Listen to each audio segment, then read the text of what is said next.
Thank you, Kathleen.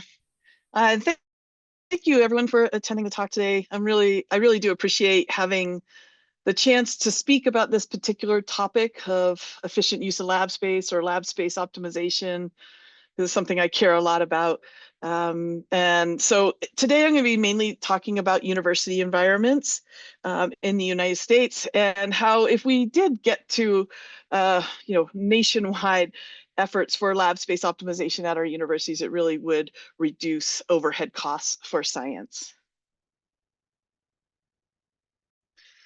Okay, so uh, getting started here. So just as some background, in my opinion, efforts for efficient use of lab space have not typically been a priority for the research community. This is based on 30 years of being connected to laboratories. It's not uncommon for university faculty to be allowed to hold on to space, even when their research no longer demonstrates a need for so much space. Offer letters often communicate a my lab, my equipment culture to new faculty hires at universities that continues the problem. And also I want to point out that the problem is most prevalent at well-funded research institutions, in my opinion. If you have financially constrained institutions, this might not be as much of an issue, or also universities that are in, for example, the core of cities where space is a real premium. So why is space optimization important? Well, labs are both energy intensive because of the ventilation requirements that they have, and but they're also expensive to construct. So both in terms of energy savings, cost savings, um, but also in terms of climate action, efficient utilization of laboratory space is very important. In terms of cost, 1,000 square feet of new laboratory space at CU Boulder would have cost approximately $1 million. So it does have a big price tag associated with it. And also I'd like to point out the labs are important community assets for research that may be trying to come up with biomedical solutions to problems that people are experiencing, or also research on items for humanity in general that the world or the planet is facing. So if a good use of these spaces, efficient and maximizing the impact of these spaces, is really important for the world as a whole.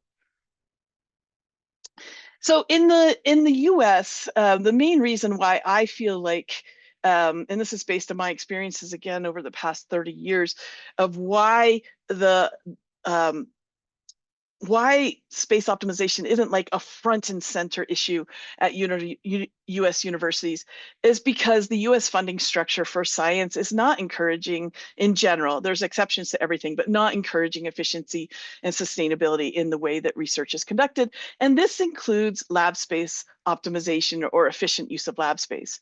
There is actually funding supporting research at universities that is from the universities, the startup packages that come that are described in an offer letter.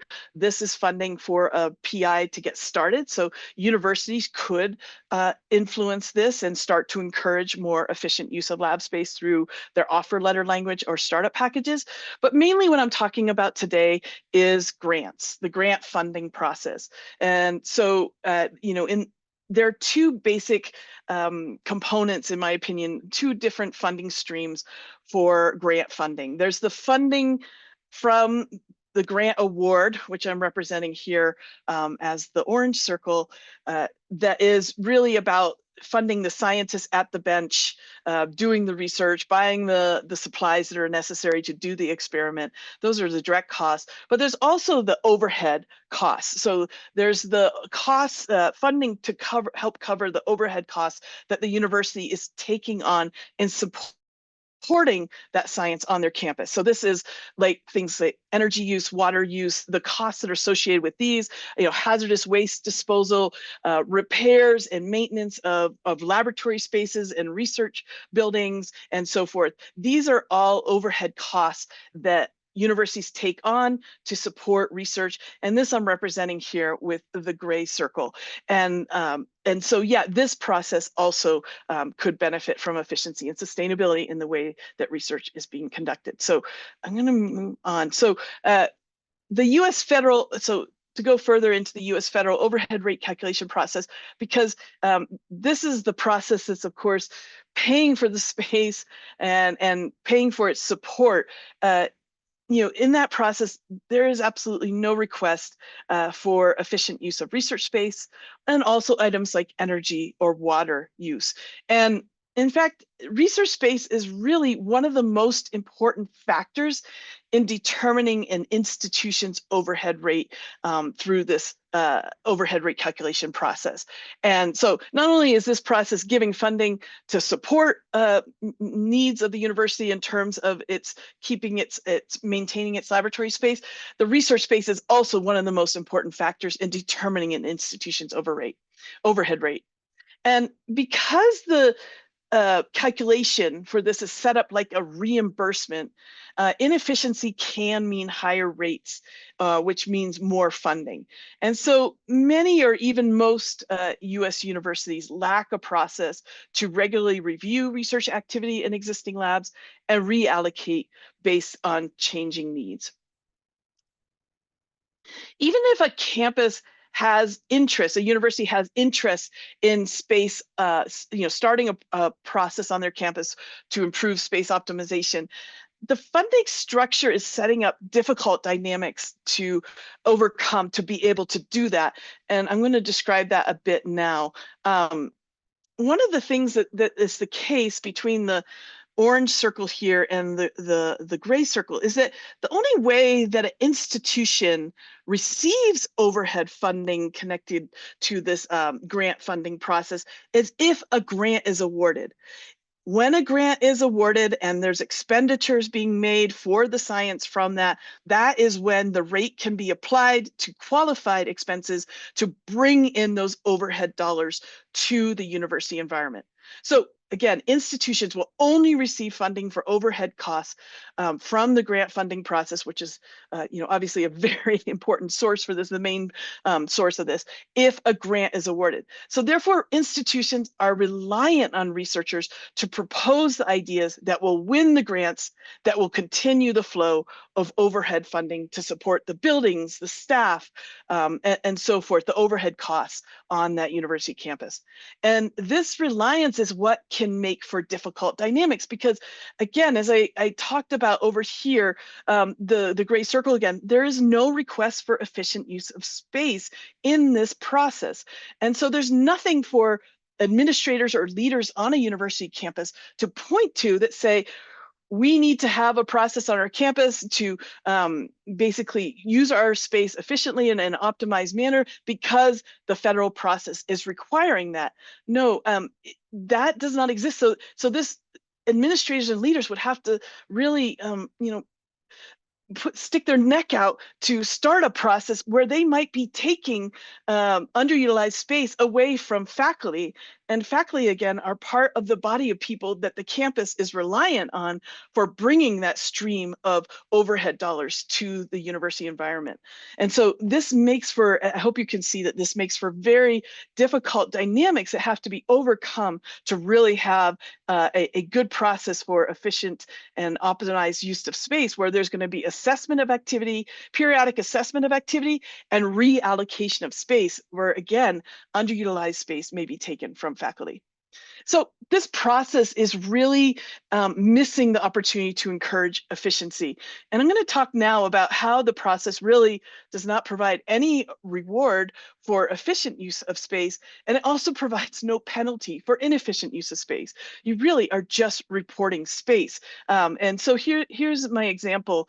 If these squares are labs within a research building, and the dots in them, in this case, they're gold dots, to represent that this is sponsor-funded researchers. So as you can see in both of these squares, you have laboratory space where the funding supporting those people is basically grant funding or sponsor-funded research. And so even though the space on the right has more people in it and is probably being better utilized space than the space on the left that only has two, and for this example, let's say is underutilized, they count equally in the space survey that is part of the rate calculation process. obviously there's a lot more to this rate calculation process than I'm sharing, but I think I'm sharing enough for you to get the idea. Now, if we add on a third lab, and this one now has 9 people in it, but 3 of those people are not on sponsor-funded research. They're actually like undergrads that are getting an opportunity for research education, or it's a new PI that has just arrived on the campus and is working off of startup funding that the university has provided. Now, because not 100% of the people working in that lab are on sponsor-funded research, this lab cannot count 100% in the space survey. So as you can see, there really is, the process is not rewarding efficient use of space, because obviously this space on the right is better utilized, is more efficiently utilized. But it's also not penalizing for efficient use of space, like the lab to the left. And so, efficiency can, it doesn't always, but inefficiency really could lead to higher rates, which means more funding given for overhead with the awarded grants. But it also, though, inefficient use of space also can hurt a university campus in terms of the amount of ICR that they're collecting. So while I was showing you on how it can reward inefficiency, it also can hurt, and I hope to explain that here. For example, if you get spaces on your campus that are inefficiently being used, and they are less productive spaces, in other words, and they're not bringing in as many grants, then there could be a loss of ICR dollars for campus, right? The loss of those overhead dollars for campus. Again, remember, the only time that a campus will bring in those overhead dollars in the grant funding process is if a grant is awarded.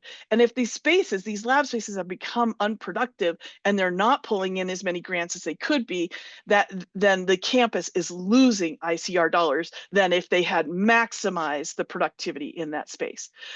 Also, this could also lead to lower than expected ICR rates, because if during the time that the space survey is done, which is usually done every few years, if there are spaces that have become less productive or even unproductive, and they don't have any grants connected to them during the space survey, then that space can't count at all in that space survey towards the ICR rate calculation. So that will then hurt the rate for the university campus. So there's also ways that this process is hurting, but it also, in general, the point is it's not driving the universities to address this issue. So I've been spending some time talking about money. I've kind of included throughout my presentation some posters. I want to share these with you. These are posters that I'm going to save through the Lab Saver effort with I2SL, and that I'm going to be talking about the Lab Savers effort a little later, but I just want to share with you, of course, this is about the money, but this is also about climate action, and efficient and optimized use of lab space is just one of the most important climate actions to take when working in labs, because of the ventilation needs of the lab spaces make them so energy intensive. But anyways, this is one poster that you could receive and use on your campus to help shift culture. And again, I'm going to kind of include some posters throughout for you to see on trying to promote a culture of space optimization with researchers. So in the next part of my slides, I'm going to show an example that demonstrates the large cost avoidance at universities that could be achieved by implementing lab space optimization processes that periodically assess and reallocate lab space. So and some of you may have already seen these slides. I've shared them previously, but it's just such an amazing example of the cost avoidance that is possible through space optimization. So in 2021, the CU Anschutz Medical Campus did a lab cleanup and space evaluation project. They did this because they had incoming faculty who needed laboratory space, and they had no space to put them. And they did not have the time to build a new lab building, nor did they have the funding, because that's a very timely and expensive item to build. And so they had this incoming faculty, they needed lab space. So the charge came from the dean of the medical school to look at existing lab space use. And I just want to emphasize, the dean of a medical school is a very powerful individual. So, our campuses that are looking to maybe eventually in the future, or campuses that may be looking in the future to implement a space optimization, it's so important to have leadership support for that to happen. And this person is certainly someone that is in a power position that could do that charge. And he also had a really good reason to do it, right? Something to point to. We have incoming faculty, we don't have the space to put them. So the charge came from the dean of the medical school to look at existing lab space use. And basically the dean and then his next in line led two groups, and they walked 550,000 square feet of laboratory space and assess them. And these groups included also scientists, EH&S, and facilities. And I just want to point out that on the Lab Savers page, which again, I'm going to talk about more later, there is a recording of a webinar on this effort if you want to see more about it. I'm giving you just the very high level view. And so when they were walking the 550,000 square feet of space, and they were looking for spaces like these, laboratory spaces that had become storage spaces. And the conclusion of their study is that they found 44,000 square feet of basically underutilized, but really lab space that had become storage space, and they reclaimed that space and they cleaned it up, purging items that were no longer needed and collecting items for reuse that they could, and then they had the space they needed for housing those faculty. And the cost difference in better utilizing existing space versus new construction is just very large, as you can see to the right. $100,000 to clean up that space versus approximately $44 million that would have cost to construct a new lab building, and of course a lot of time. I want to point out that one thing that they said also is that clutter and antique unused equipment was a problem that they found as they went around. And I also want to point out that since this time that they did this, they have revised the research space guidelines, and they have a new process in place to review lab space use annually. And so they have a whole, they've improved their process even more. And through that process, they've found they've gone after underutilized space. So not spaces that were just used as storage, but where there were very few researchers going, and they've found another approximately 15,000 or 16,000 square feet of space to reclaim again and work on maximizing efficient use of their space. And so that would bring the cost savings up to even around $60 million, the cost avoidance, I'm sorry.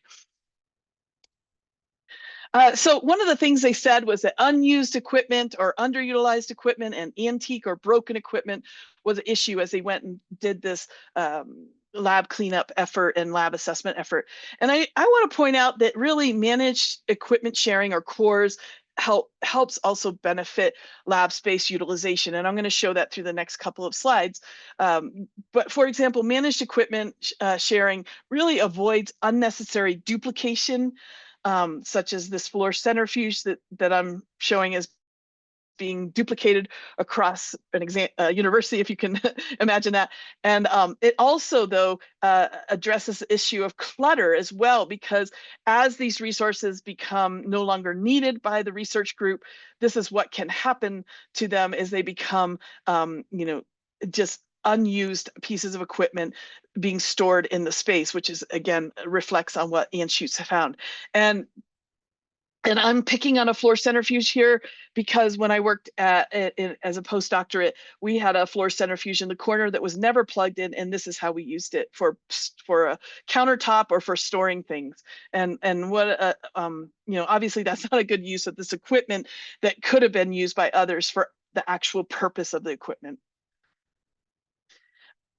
We also have done a case study on the shared cell culture facility, which is in our biochemistry department. This was done by really Christina Griever when she worked for me at the University of Colorado Boulder. She's now at my Green Lab. But we looked at this shared cell culture facility, and it shows how not duplicating equipment really does lead to cost avoidance, and it's documented in this study.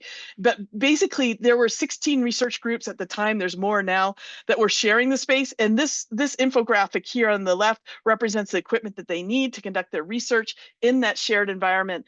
But if those 16 groups had instead decided to have their own individual equipment in their own individual lab, this is the amount of equipment that they would have needed on the right in their to have in all all of their, sorry, collectively for the 16 research groups. And so you could see, of course, it's going to take a lot more space to house the equipment on the right versus the left. And we documented basically a 30% less space was needed. So there's real connections to space through sharing equipment. And certainly grant applications and university startup packages could be this third bullet down, requesting the use of existing shared equipment rather than labs just buying their own. And that could really help with space optimization instead of having all this duplicate equipment across research. And what did I want to say about? Oh, I forget what I wanted to say. But this, so this is a change. Oh, I want to say there, of course, are shared equipment grants out there. So there's exceptions to a lot of what I'm saying. But what I'm saying is that the vast majority of the funding of research in the United States from granting bodies is not encouraging the use of existing shared equipment. We do this in the research community. We share equipment well for the very expensive equipment that is just too cost prohibitive not to share. But where there is so much untapped potential to do more is in this lower to mid cost equipment, like the floor centrifuges, like the biosafety cabinets from the cell culture facility, and so forth. There is so much untapped potential, and some of the biggest reasons to do that is the space savings in terms of cost. Since I gave some ideas for the grant, the grant application process, and also the startup, I wanted to also provide some ideas to promote lab space optimization in the overhead rate calculation process. Very simple thing that could be added to this process is there could simply be a request that institutions include information on their actions that they're taking to ensure optimized and efficient use of space. That is not in there now, but that would send the signal that this is important, and it would get universities to be able to have that item to point to that then will hopefully get their campus going on creating a space optimization effort. Processes also, the rate calculation process also could give more weight in the space survey to actions benefiting improved space use, such as renovation of existing lab space over new construction. New construction expands lab space, whereas renovation just makes existing space better space. Shared equipment spaces, as I just shared those past slides, that the spaces that are dedicated for equipment sharing and being managed equipment sharing could really be given extra weight in the calculation, thus rewarding the institutions for these actions.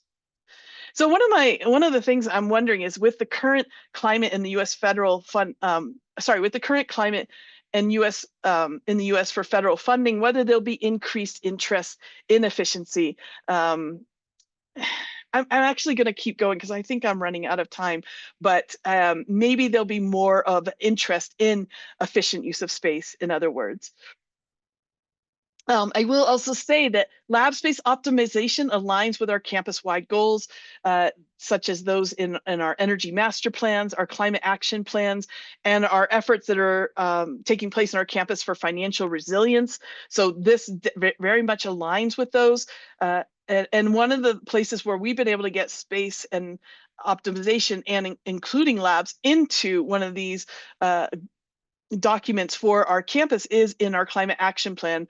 And so I hope you could use this to try to encourage its inclusion in your climate action plan or energy master plans and so forth on your campuses as well. But it's on page 57 at this link, and it says to ensure that the campus utilizes building resources it already has, the CAP recommends a campus-wide space optimization program, including labs, which are the highest energy users. So I just want to talk about the shared, the Lab Savers effort that I2SL has launched. This was inspired by the CU Institute's lab space optimization efforts that I shared with you. It really encourages both lab cleanouts of materials that are no longer needed by labs and an analysis, and it also encourages analysis reallocation of lab space as well. So an analysis of activity by research in a space and then reallocation where there's underutilized spaces. So this is a new effort, I want to say, but the resources available will grow over time. Like some of the resources that I'll be adding or giving to I2SL to add are the posters I've been showing you. And One thing that I'm also working on that will be shared through this is a comparison of lab space assessment and reallocation processes being used by different universities. The few that I can find that are doing this on an annual or biannual basis of assessing activity and reallocating. In fact, if you are someone that knows another campus that is doing this process annually or biannually, please do let me know, because I would love to include that campus on the spreadsheet. But anyways, that will be available soon. But one of the things that's common between the three examples that I do have on that is that they're giving PI scorecards.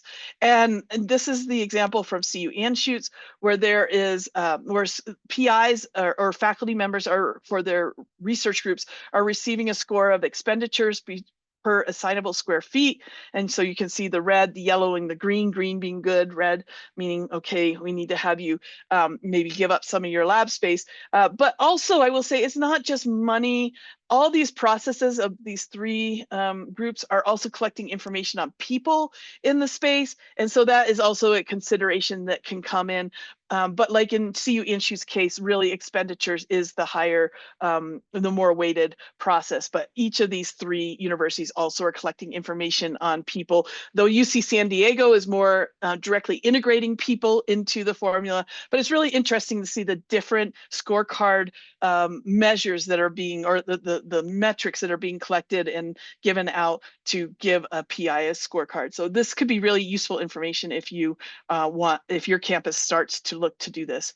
I wanted to just end by sharing the current actions that CU Boulder is taking currently for space optimization. I've been sharing, this is the second poster here. This is on the cell culture facility that I shared with you earlier in the slides, in addition to the climate change one. And then on the next slide, I'll show you two last posters before I go to my question slide. But we're postering as the Green Labs program to really try to shift culture. I'll also say that we're doing two other efforts this year that I'm really excited about. We're doing a pilot lab cleanup project in May to streamline the purging of unneeded materials from labs. So this cleanup is really just focused on purging the clutter from the labs and giving the labs an easier way to do that, because our property disposal process historically has been quite cumbersome, and it leads to things just building up in the lab. So this is a process, this is an effort, though, is not just Green Labs. Green Labs may have started it and found partners to join in early on, but it really is being worked on by many different groups on campus. It's going to be in 3 departments, 3 lab buildings, and it's got our building managers for those buildings, our property managers for those departments, our environmental health and safety, because we're also going to dispose of chemicals as part of this, or surplus. We're going to try to surplus as much as we can, but we also, it's disposal and surplus. Our property services group, property accounting is involved with this. Oh gosh, I feel like I'm missing. So it's a big effort, and we're really, everyone that's involved is very excited, and the building managers and the building property managers are also very excited about this effort. So it's something I'm going to present on in the fall at the I2SL conference. And so if you want to see the results of that, that'll be coming up. We also have a second group, subgroup, that's the ICR space survey subgroup. We have our space survey coming up in next year, and for the ICR process. This is something we are required to do. And so therefore, it's something that we thought we could work on. You know, since we're required to do it, let's get the best information possible out of the survey for, like, for example, that could help us do a space optimization effort on our campus in the future, or for other efforts that need to be done on our campus. So we're working to improve the process for data accuracy connected with that, and identifying any additional metrics that would be helpful to campus to collect. And so that, I want to say, that's also a very collaborative effort. It's being led by our director of accounting for our campus controller's office, and also the director of our space optimization office. But it has other groups that touch space in different ways very much involved, like planning, design, and construction, you know, those connected in the dean's office and the provost's office to space as well. And so here's just a couple other posters again that I will share with the Lab Savers effort that you can look for, that we've created, that you could, you know, take and modify and then use them to try to promote a culture of space optimization, or try to start that shift of space efficiency on your campus. So with that, I'll just end here. That's great, Kathy. Thank you so much. You can leave your slide up for a second if you want. We did have one question in the Q&A, Okay. and thank you. I'll just let people know we did put a link to the Lab Savers where Kathy's going to put some more of these materials we can post in time for the sort of spring clean out, as we're calling it. And so you can link to that as well as hear more about her presentation as she mentioned at the conference. But we do have a question about when you're talking about either when you've identified ways to share equipment or found antique or unused equipment, do you have suggestions for optimal end-of-life disposition? Has CU Boulder been able to donate to groups like Seeding Labs, or do you have to follow like a state sort of asset management requirement that would send these materials to auction, which may or may not get them actually reused, it sounds like.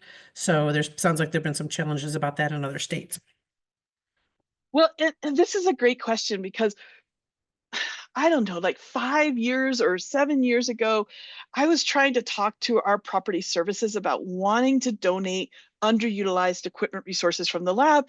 And at the time, we didn't have a process to do that. Like you were talking about, Kathleen, about having to send it to auction and so forth. That was the requirement. But we have, I don't know how they did it, but they have been able to recently allow donations of equipment from our campus. And I do believe there's other campuses out there that have been able to donate for a long time.